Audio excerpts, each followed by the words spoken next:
Accordo tra la provincia di Padova e il FAI, il Fondo per l'Ambiente Italiano.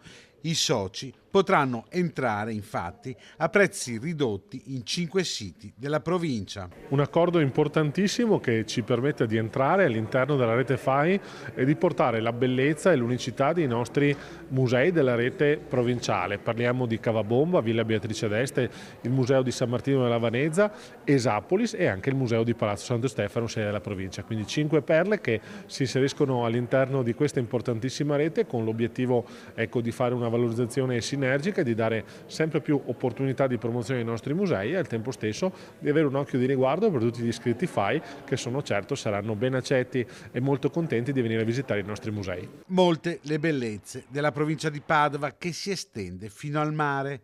Lì sono presenti infatti 2 casoni a Valle Mille Campi che sono inclusi nella convenzione. Noi abbiamo un'iniziativa che si chiama Fai per me e è proprio la capacità di entrare in certe realtà culturali e anche non culturali per dare una possibilità in più agli iscritti, ai cittadini e ai visitatori di vedere in una situazione di privilegio cose che sono molto importanti e degne di essere conosciute. La convenzione durerà 2 anni e sarà rinnovabile. L'obiettivo è quello di valorizzare il sistema museale provinciale non solo per i padovani, ma per gli appassionati di tutta Europa. La convenzione col FAI ci permetterà di arrivare veramente a tutti quanti i cittadini. Porto sempre l'esempio di Palazzo Santo Stefano. In 1 anno e mezzo di apertura tantissimi padovani non ne conoscevano l'esistenza, non avevano mai visitato la Sala del Consiglio. Ecco, questo patrimonio